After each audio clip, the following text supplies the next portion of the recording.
Gold, trusted gold buyers. మీరు తాకట్టు పెట్టిన బంగారాన్ని విడిపించి ఈ రోజు ఉన్న మార్కెట్ ధరకు కొనబడను.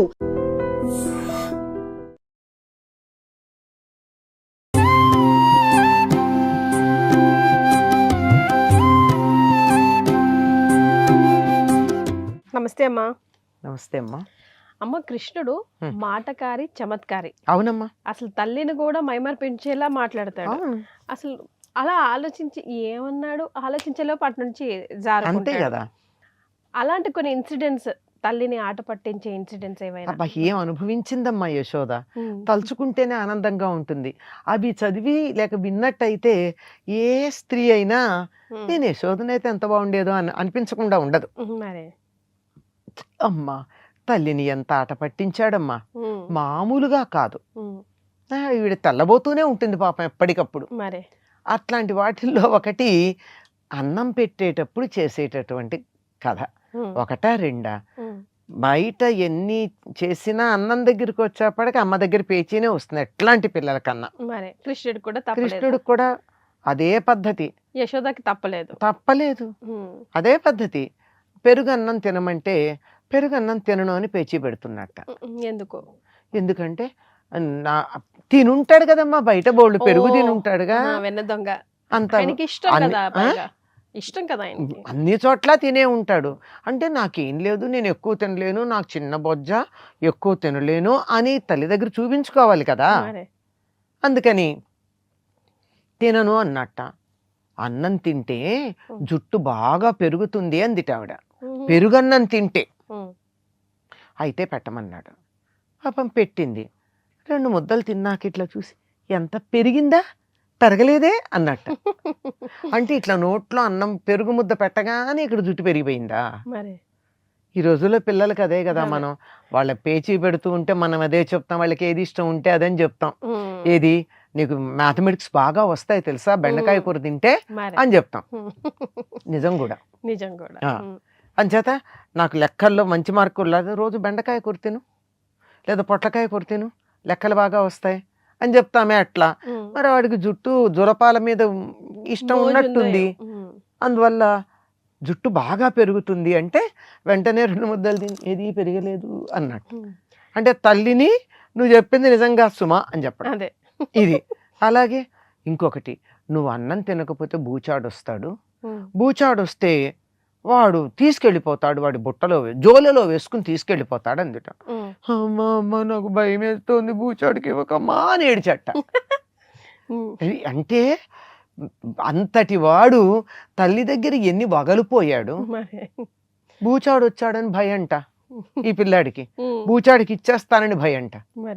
ఆ మాట అనేటప్పటికి పాపం ఏ తల్లి అయినా ఏడిస్తే పిల్లాడిని ఏం చేస్తుందండి, వెంటనే అక్కుని చేర్చుకుని, మా నాయనే నిన్ను నేను బూచాడికి ఇవ్వనమ్మా. నమ్మేసింది. నమ్మదా మరి యశోద. అందుకే అన్ని రకాలుగా యశోద నమ్ముతుంది గనకే, అమాయకురాలు గనకే అంత ఆనందం పొందడానికి వీలైంది. నమ్మనిదైతే, నీ మాటకి మాట చెప్పేదైతే ఈయనంత చమత్కారాలు చేయడం మరో రకంగా ఉండేది. యశోదకు ఆనందం కలిగించడం కోసమే వచ్చాడు ఈయనకి. నేను ఎప్పుడు చెప్తూ ఉంటా, యశోదానందవర్ధనుడు యశోదకి ఆనందాన్ని పెంపొందింపజేయడానికి వచ్చినటువంటి వాడు. అటువంటి యశోదకి ఆయన ఆనందం కలిగించాలంటే ఇట్లాంటి వేషాలు లేకపోతే ఎట్లా కుదురుతుంది? అందుకని గట్టిగా, మా నాయనే నువ్వు అట్లా ఏం చేయొద్దు, ఏం లేదు బూచాడికి ఇవ్వనులే నాయన అని గట్టిగా కావలించుకుందట. మరి అయితే కథ చెప్పు అన్నట్ట. కథ చెప్పు అంటే, మరి కథ చెప్పాలంటే కథలు పగలు చెప్పరు, పట్టపగలు కథలు చెప్తే పట్నాలు తగలబడతావు. కథ ఉందమ్మా, సామెత ఉందమ్మా, పగటిపూట కథలు చెప్పకూడదని. అంటే కథలు నిద్రపోవడానికి చెప్తారు, పగటిపూట చెప్పడం దేనికి, రాత్రిపూట చెప్పి పడుకోబెట్టచ్చును, ఏదో కారణం. మొత్తానికి ఈ సామెత లోకంలో అలవాటు కాకుండా అలవాటు అయిపోతే మళ్ళీ పడుకోరని చెప్పేసి అది. అందుకని ఇప్పుడు కథ విన్నాడు అంటే పడుకోవాలి అని ఒక లెక్క పెట్టడానికి. అట్లా పట్టపగలు కథలు చెప్పకూడదు నాన్న, రాత్రి చెప్పాలి. రాత్రి అంటే ఏమిటి అని అడిగాడు. అంటే చీకటి అయిపోతుంది అని. అంతే కదా మనకి లెక్క. అని కళ్ళు మూసుకుని, అదిగో అంతా చీకటి, ఏం కనపట్టాలి ఇప్పుడు కథ చెప్పన్నట్టు.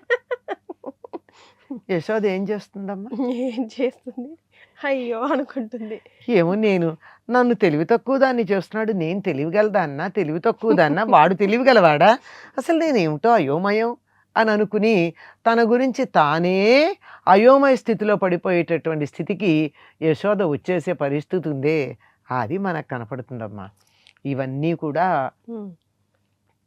పోతనామాచ్యుల వారు భాగవతంలో రచించారు. నిజానికి అక్కడ యశోద ఆనందించిందో లేదో మరి తెలియదు మనకి. పోతనే తాను యశోదలాగా అయిపోయి ఆనందించినట్టుగా అనిపిస్తుంది మనకు భాగవతం చదువుతూ ఉంటే. ఎంత అనుభూతి, ఎంత ఆనందం. అటువంటి బిడ్డ ఒక్కడుంటే చాలు కదా, జీవితం ధన్యమైపోతుంది. అటువంటి బిడ్డ ఒక్కడు యశోదకు ఉండడమే కాదమ్మా, ఊళ్ళో ఒకడు ఉంటే చాలు, ఊరంతటికి ఆనందం. మరి అంతే కదా, వాడవాడకి ఆనందం. జనముద్దు బిడ్డగా పెరిగినటువంటి వాడు. గోపికలందరూ అతను తమ బిడ్డ అన్నట్టుగానే భావించుకుని ఆనందించారు. అటువంటి కృష్ణుడికి సంబంధించిన బాల్య లీలలు కొన్ని ఆనందం కలిగించే ఉంటాయి, ఇలా చమత్కారంతో కూడుకున్నవి.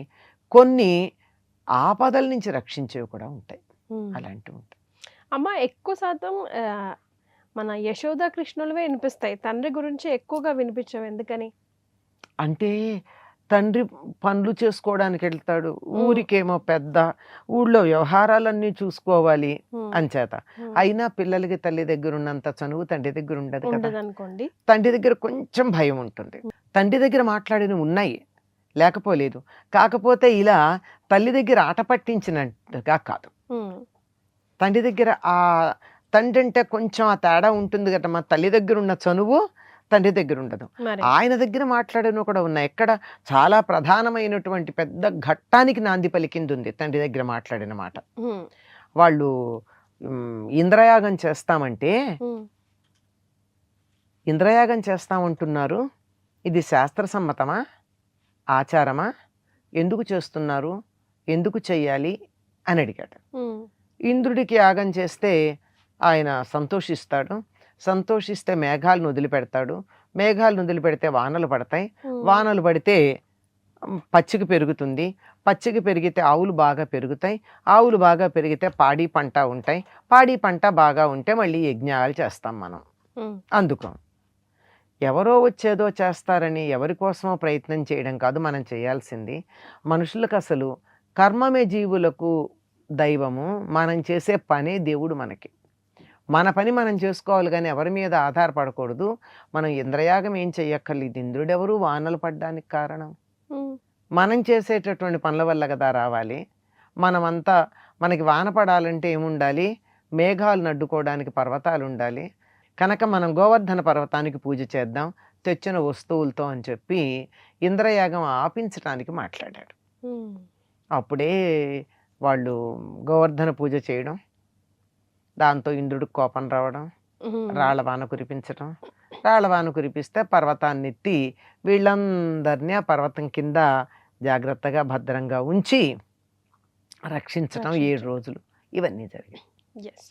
సో ఆయనకి తండ్రితో కన్నా తల్లితోనే రిలేషన్. ఏ పిల్లలకైనా ఎక్కువ శాతం రిలేషన్ కాదు, అక్కడ ఆట పట్టించడం, చనువు. చనువు ఎక్కువ. అందులో మగపిల్లలకి తల్లి దగ్గర, ఆడపిల్లలకి తండ్రి దగ్గర ఉంటది అంటారు కదా. రైట్ అమ్మా, చాలా సంతోషం, ధన్యవాదాలు. And for more videos, please subscribe to iDream. Please subscribe to iDream. Please subscribe iDream. And please subscribe to iDream. For more videos, subscribe to iDream. please like, share and subscribe to the channel. Congratulations, iDream. Subscribe to iDream. Subscribe to iDream. So subscribe to iDream Media. iDream team andarki huge congratulations. Please subscribe iDream Media. Please subscribe to iDream. Subscribe iDream. Please subscribe to iDream. iDream అంటే నా కళల ఛానల్ను subscribe చేసుకున్న నోరు తిరుగుతలేదు, మీరైతే గంట గుర్తు కొట్టండి. For more such videos, please subscribe to iDream. Subscribe to iDream. Please subscribe to iDream. Please subscribe iDream Media. Please do subscribe to iDream. Please subscribe to iDream Media. For best entertainment and information, please subscribe iDream. And don't forget to subscribe to iDream.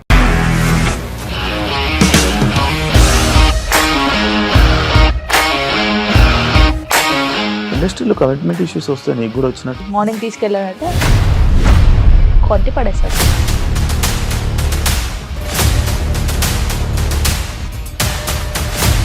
వాళ్ళు కూడా చూడలేదు ఈ cinema అని చెప్పడానికి కూడా చాలా ధైర్యం కావాలి. అది నిజం కదా, దాంట్లో ధైర్యం ఏంటి? ఇది నెక్స్ట్ డే ప్లేట్ మార్చేస్తే తప్పు కదా. As of now we are comfortable this అని నేను అనుకుంటున్నాను. రష్మిక గారిది మీది ఒకే ఊరంట కదా. నీకు కోపం వచ్చిందంటే బాగా తిట్టేత్తరా? తిట్టేద్దామండి. నిజంగా గేమ్ ని ఎలా చేంజ్ చేయగలిగారు? ఏపీఎస్ఎఫ్సి వాళ్ళకి 6 నెలల్లో నేను 6 లక్షలు కట్టా. బిజినెస్ చేయాలనుకుంటే it is as difficult as riding a tiger.